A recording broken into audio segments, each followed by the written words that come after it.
Kita lanjutkan lagi bicara soal tren penurunan hukuman yang relatif lebih ringan tahun ini dipandang oleh teman-teman ICW. Tapi tadi kalau semangatnya Bang Masinton kayaknya semangat banget bahwa nggak boleh sedikit pun dikurangi semangat untuk ngasih efek jerah sama koruptor gitu ya. Walaupun kita tadi sempat melipir sedikit ke pernyataan Ibu Mega setelah bubarkan KPK, meskipun Bang Masinton sudah mengklarifikasinya. Kang Asep, kalau menurut Kang Asep ini naga-naga apa? Apa memang sekarang kasusnya lebih ringan-ringan, cuma penyuapan, sehingga belum ketahuan lagi nih tangkapan-tangkapan besar sama KPK? Gini, kalau lihat kasus semua juga kasuistis, tidak pernah ada yang sama kasus. Makanya kan hakim juga berbeda-beda putusan. Nah makanya sebenarnya sih putusan nggak bisa dilihat dari angka. Betul. Cuma kita nggak salah juga kalau teman-teman ICW atau teman-teman lain melihat bahwa dari seluruh di garis memakai skala gitu, bahwa penurunan telah jadi penurunan gitu kan. Nah ketika terjadi penurunan, justru tidak hanya di situ menurut saya, ya tidak hanya penurunan malah lebih parah lagi. Sebelum perkara diperiksa sekarang ada gejala yang baru. Sebelum diputus kata menurut di pra-peradilan percobaan ya. juga sekarang gejalanya. Itu tren baru tuh. Tren baru, jadi pra-peradilan itu sekarang percobaan namanya. Jadi sebelum diputus sudah gila juga main sekarang. Tidak hanya setelah ini juga, setelahnya juga ada. Namanya remisi juga. Jadi tidak hanya mereka dikurangi di putusan, di awal juga mencoba, di akhir itu coba. Padahal tadi ya teman-temannya Pak Masinton, DPR-nya ya, udah membatasi ada di korupsi itu ada minimal dan maksimal. Publik, media nggak salah juga. Ketika harusnya koruptor minimal 4 tahun, kok rata-rata 2 tahun. Pertanyaannya nggak ada apa gitu kan. Malah lebih parah lagi sekarang ini, ditentukan minimal korupsi 4 tahun. Tapi karena ini misalkan kejahatan istilahnya cuman kepala desa hanya menggunakan anggaran berbeda, misalkan 1,5, jadi hukum percobaan. Padahal percobaan nggak ada di situ. Nah tapi selalu melihat ini keadilan. Ya, memang kita nggak bisa masuk, nanti hakim akan berlindung bahwa independensi. Tapi yang saya katakan, ketika ini kecenderungannya naga-naganya apa, ya naga-naganya koruptor sedang berkoalisi untuk berbalik. Kalau dulu kan korupsi berjamaah, ya. Misal dulu kan sama istrinya, sama anaknya, menantunya kan. Sekarang akan banyakan. Banyakan apa? Sedulur, sekasur, selembur, segubernur. Gitu kan. Nah, ketika ini banyakan, nanti kan rame-rame kan di LP. Ketika di LP, menterinya akan mengatakan, ini karena biayanya banyak kita keluarin. Jadi korupsi tambah banyak lagi. Karena hukumannya ringan, bisa pra-peradilan, bisa dapat remisi. JC, Justice Kalkulator, ini singkatnya lain sekarang. Justice kalkulator sama kalkulator, bukan kerjasama lagi. Nah itu yang terjadi sekarang. Justice kolaborator dia apa Kang? Ya kalkulator menghitung. Kalkulator hitung-hitungan. Nah hitungan. Kalkulator kan baunya ya emang nggak terasa, tapi orang juga merasakan masa koruptor yang jelas-jelas merugikan masyarakat bermainnya. Tapi bukan teman Pak Masinton kan, partai lainnya Pak Masinton ya. Nah nanti saya dilaporin kalau salah lain kan. Nah kan bau, orang tahu ini kejahatannya luar biasa dengan cara luar biasa, pembuktiannya susah. Loh kok alasannya ini sama-sama narapidana? Betul sama-sama narapidana. Cuman ketika narapidana mendapat remisi, ya jangan coba di LP Sukamiskin kan di kampung kita berdua di sana kan, ruangannya sendiri, fasilitas sendiri. Coba sekali-kali koruptor itu disatukan sama yang suka makan orang, yang suka sodomi, yang suka pedofil. Jadi bareng sama tindak pidana umum gitu. Tindak pidana umum, karena sama kalau dengan logika berpikir sama-sama narapidana. Nah, padahal mereka kan juga sama narapidana. Tapi itu fair menurut Kang Asep? Saya seharusnya begitu karena sekarang statusnya mereka narapidana. Kenapa harus ada narapidana harus koruptor? Narapidana sedangkan alasannya narapidana penuh di ruangan itu sehingga over capacity katanya kan. Sekarang over capacity tempatin aja di ruangan satu sel itu yang ada pembunuhnya, ada pemerkosa aja biar dia tahu karena statusnya narapidana. Sekarang bandingkan yang dapat remisi nggak usah jauh lah di Bandung aja misalkan karena statusnya Bandung, koruptor di Bandung. Berapa koruptor di Bandung dapat remisi? Berapa pencuri ayam di Bandung? Berapa pemerkosa di Bandung? Berapa pencuri di Bandung dapat remisi? Bandingkan nggak usah jauh kalau kita menghitung angka. Tapi yang kenyataan sekarang koruptor mendapat keistimewaan khusus gitu kan. Padahal jelas baik undang-undang pemasarakatan, baik PP, itu kalimat JC itu sangat jelas sekali. Nah, sekarang alasannya kemarin kan karena over capacity. Bahkan lebih parah lagi nih, maaf aja Pak Masinton ya. Pak Masinton lebih besar jadi menterinya nih kalau saya dukung kalau jadi menterinya. Kalimatnya kan sangat betul-betul. Ya bukan kompor, emang saya meledak nanti Pak. Coba gini, ya, kalimatnya begini kan. Negara akan irit sekian. Jikalau karena mereka dikasih remisi. Dia mikir nggak kalau akibat perbuatan, jangankan koruptor, pencuri ayam, pemerkosa, pedofil itu semua berapa kerugian material imaterial, ya? Kalau itu pemikirannya karena kita berkurang. Tapi kan, padahal itu kan kewajiban negara harus menyediakan betul, LP. tapi kan jadi masalah juga kalau ternyata niat pemasyarakatannya nggak bisa betul-betul dilaksanakan gara-gara penuh itu gitu, misalnya alasannya mereka. Sekarang yang harus tanggung jawab siapa? Ketika ada pencurian, ketika ada perkosaan, siapa yang tanggung jawab? mereka dipilih oleh kita itu menghadir supaya negara ini hadir.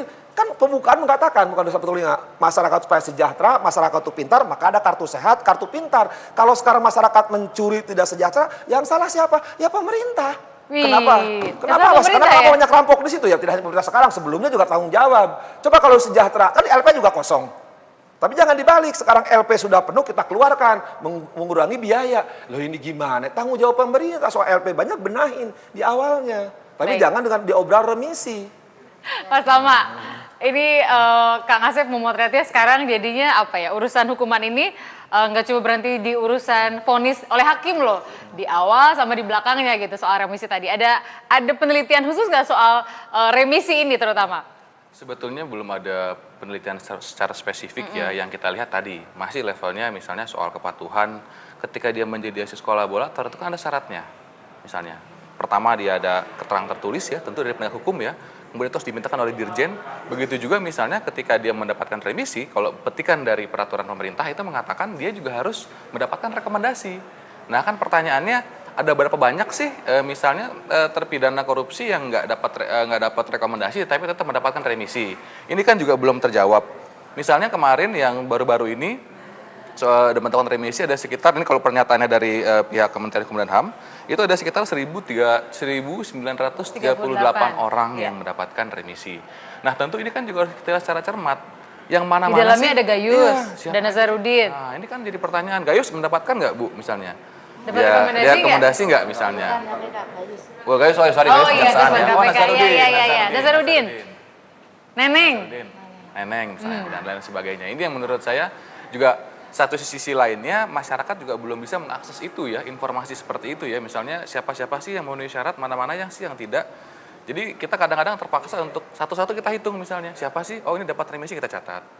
Jadi tidak ada misalnya. Lalu kita cari di mana sih sumbernya, dari kejaksaan, dari kepolisian, atau dari KPK kasusnya gitu ini ya. Juga ini yang kemudian juga menjadi sulit di masyarakat untuk melihat itu lebih jauh gitu ya. Nah tapi yang ingin kita katakan, ketika hukumannya ringan, kemudian remisi yang bahasa kita itu diobral, tentu akan jadi kesimpulan bahwa korupsi itu untungnya besar, resikonya kecil. Sehingga untungnya besar, resikonya kecil. kecil. Harusnya kan dibalik ya. Korupsi itu untungnya nggak ada, tapi resikonya besar. Nah, variabel resiko inilah yang kemudian kita harapkan itu dari semua pihak bekerja sama ya misalnya. Kalau semangatnya hak asasi manusia? Pertanyaannya sangat sederhana. Ini juga kemarin juga saya sudah bahas misalkan dengan Pak Menteri ya, kita sempat diskusi soal itu misalnya. Dia katakan ini soal HAM ya, remisi. Tentu kan yang namanya HAM itu kan dibatasi, diatur juga oleh undang-undang. Pertanyaan gampangnya misalnya kan ketika orang narkoba misalnya kemarin dihukum mati, bagaimana respon dari kementerian? Apakah dia membela habis-habisan atau tidak? Padahal hak hidup itu non-derigible right, hak yang tidak bisa dikesampingkan kemana-mana. Itu hak hidup aja, kok nggak ada masalah bagi menteri? Kenapa ini koruptor yang haknya soal remisi itu kok bisa dia dengan mudah dia katakan ini soal HAM, ini soal apa? Tapi orang yang mati dihukum mati, soal ini tuh dalam pandangan saya kok tidak ada pembelaan terhadap itu. Ini Bang menurut saya Masinton, kalau ngomongnya dimensinya HAM ya. Ya Bang Masinton, ini menarik walaupun Abang bukan Menteri Hukum dan HAM atau mungkin the next. Ini soal yang sensitif juga buat publik, misalnya kasus hukuman mati narkoba. Oke lah alasannya bahwa narkoba itu bisa membuat generasi muda hancur masa depannya. Tapi kan korupsi juga begitu gitu. Gara-gara korupsi juga jadi nggak bisa sekolah, jadi kurang sejahtera, kurang sehat. Kira-kira apa ya alasan yang bisa dianggap rasional oleh publik atas jawaban Menteri? Kalau narkotika kan ada vonis hukum mati, sudah ada beberapa tuh gembong narkotika itu divonis hukuman mati. Nah, termasuk Kang Asep. Tapi yang korupsi yang juga ini kategori kejahatan luar biasa, nggak ada yang dihukum mati.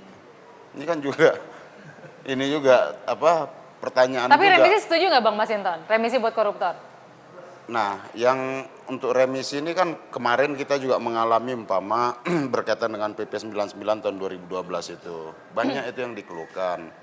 Nah, ada bahkan beberapa itu yang sudah menjadi justice kolaborator tadi yang bukan yang kalkulator itu, whistleblower, dan kemudian dia sudah mengembalikan kerugian negara apa segala macam juga dia tidak memperoleh ini. Nah, sebenarnya remisi itu juga kan bagian dari hak. Nah, Itu yang Berarti sepakat ya bahwa remisi itu hak asasi manusia buat Bang Masinton. iya. Kan sebelum mereka dihukum kan narapidana.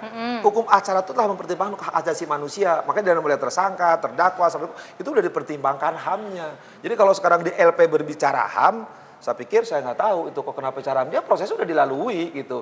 Nah ketika fasilitas itulah kewajiban Dirjen Pemasyarakat, namanya kan dimasyarakatkan, Iya. dibina bukan dibinasakan gitu kan. Nah ketika dibina itu kan aturan-aturan kita ratifikasi beberapa konvensi HAM itu telah ada di situ. Tapi jangan sekarang berklik bahwa sekarang dikasih remisi ini berkaitan dengan HAM. HAM, padahal, Putusannya itu kan bisa dia kan ada perampasan kemerdekaan, melanggar HAM oleh hakim dijatuhkan. Ini loh 4 tahun. Ketika 4 tahun, tolong dong ada peraturan-peraturan lain. Pak Menteri jangan diobral. Karena HAM dia telah merusak HAM yang lain gitu. Ya, jadi saat dia bicara HAM sebetulnya dia sudah dipertimbangkan bahwa dia sudah merebut HAM orang lain. Kita lanjutkan, masih ada satu segmen terakhir. Gitu.